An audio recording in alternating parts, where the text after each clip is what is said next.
Sometimes we get so caught up with how busy our lives get that we forget to take a step back and appreciate the little things in life. Nature has this way of reconnecting us to what's important in life. It gives us a chance to disconnect from our busy lives and simply live in the moment.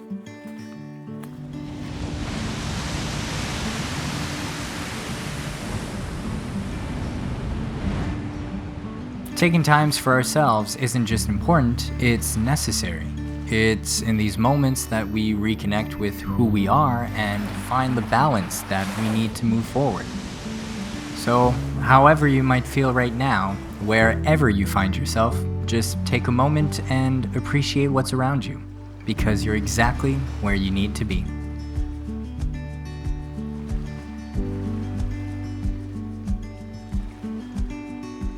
Well, hello there. How's it going? Welcome back to the channel. My name's Renee, and in today's video, we're going to be talking about how to make better videos of your daily lives. Now, filmmaking doesn't need to be overly complicated. It can actually be super simple. And the good thing about these tips is you can actually still enjoy your adventures or your trip or whatever while making really good videos. So today I want to share with you guys a few tips that I've learned over the years as a filmmaker on how to make better videos and how to tell more engaging stories. All right, now relax, grab yourself a coffee, get yourself a snack, and let's get into this.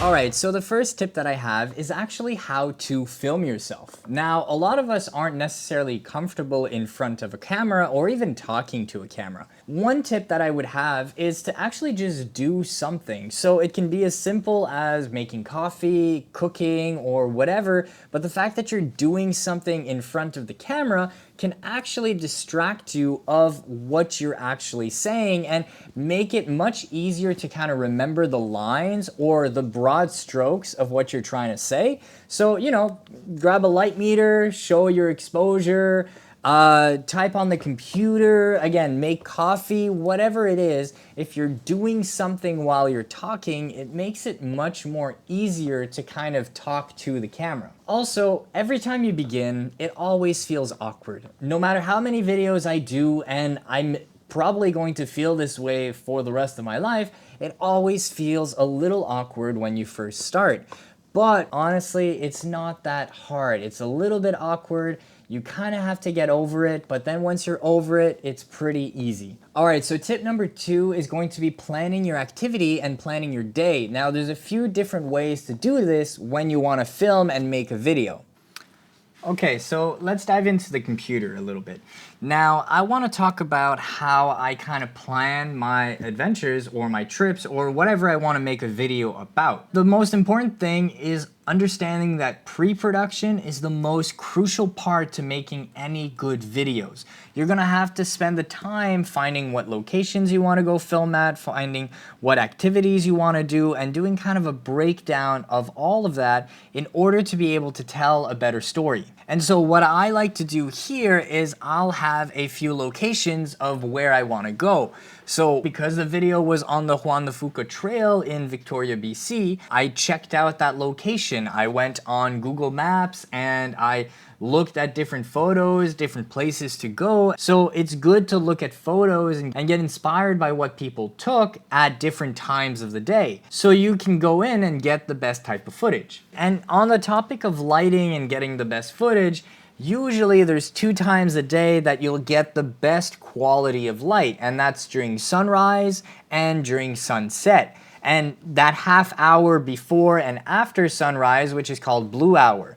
And that will be a very soft and bluish light, and then the sunrise and sunset will be this beautiful glow, yellow glow that will make your footage look much better. Ideally, you avoid shooting outside between like 10 a.m. to like 3 p.m. because that's usually when the sun is directly above you and will cast very harsh shadows. And so unless you have a diffusion or that kind of stuff, it's not going to be the best lighting. You can still get some good images. You just have to be a little bit more picky on where you place the camera.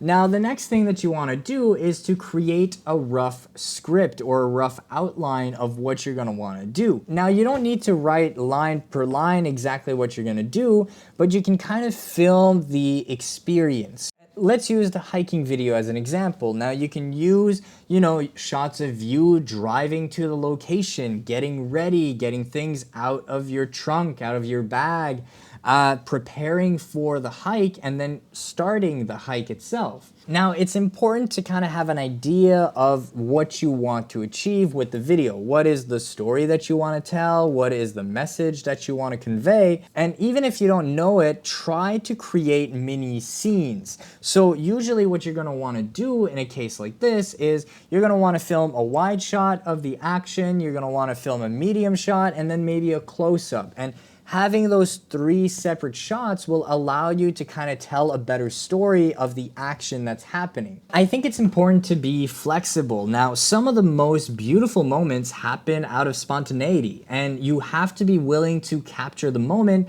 and to steer a little bit off plan, because at the end of the day, you want to enjoy your experience, and if you're with other people at this activity or doing something, you don't want to ruin their fun. So I think it's important to go in with a certain level of expectation, but also be willing to change it and to adapt it as the day goes on.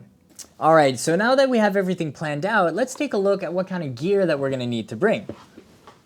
Okay, so I think the most important tip for what kind of gear to bring is to really not overwhelm yourself with gear that you're not going to use. So you want to bring exactly what you're going to need on that trip, but also keep it as minimalist as possible, because you don't want to get exhausted or have your backpack too heavy with gear and not enjoy your activity. So here's kind of what I bring on a trip. So basically when it comes to bringing gear, I like to keep it as small as possible. So I like to fit everything in a small carry-on bag. If you're flying, if you're going on a hiking trip, whatever, I just like to keep everything small. So I try to fit all of my gear in this without making it too heavy. And just to show you like a size comparison, this is the Peter McKinnon bag, and this is like my regular travel bag. So this is what I'll keep my gear in for more of the professional kind of shoots. And the other one is kind of what I use when I go on a trip. Obviously, the first thing is the camera. Now, I shoot with the Sony a7S III, and I like to bring 2 sets of lenses with me. A 16-35 for when I'm kind of vlogging and doing that stuff, and a 24-70 for my everyday use. The next piece of gear is obviously an ND filter. There are different types of ND filters that you can get. This is the Peter McKinnon Very ND. It has an ND, a polar, and a mist. And I have this small Gorilla Pod for when I'm vlogging, or I want to talk to the camera, or I want to, get some selfie.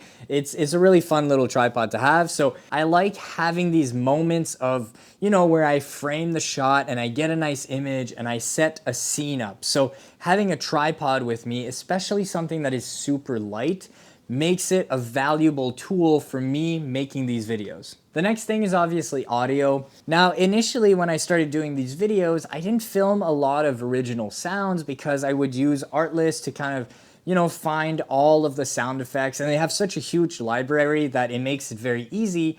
But lately what I've been doing is I've been bringing a shotgun mic and a little recorder for the a7S III, and I've been using it to capture more of the environmental sound. Now, this does make the camera a little bit bigger, and it's not a necessity, but I do enjoy capturing the actual sound. So sometimes it's been very useful in adding a little bit more realism in the videos and capturing maybe someone saying something or a little bit of dialogue and, dimming down the music and kind of going into the reality of the video. But again, this isn't necessarily a must. It's just something that I've learned over the years that kind of made the videos better, was obviously having good audio and not sourcing everything from a royalty-free website. Artlist is probably going to hate me for this, but I also really like Artlist. I use it on every single video, and they're really, really great. So if you need royalty-free music, Artlist is definitely the place to go.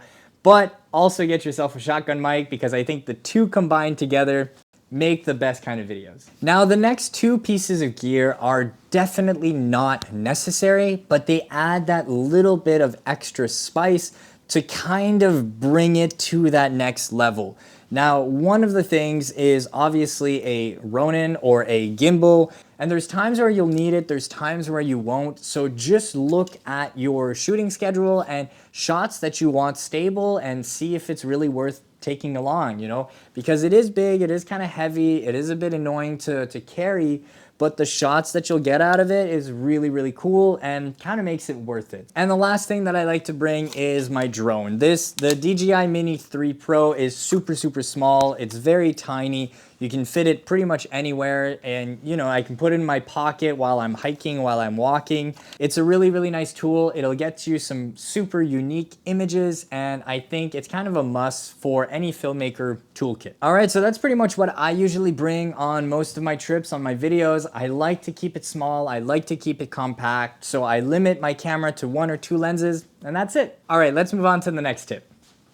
All right, so the last tip that I have is to just go and have fun. Enjoy your trip, enjoy your adventure, enjoy whatever you're going to capture, because filmmaking doesn't have to be overly complicated. And I think for years I felt that, you know, I needed all this kind of gear, I needed all these tools in order to tell better stories, but at the end of the day, you just need a camera, you need a lens, and you need a good idea.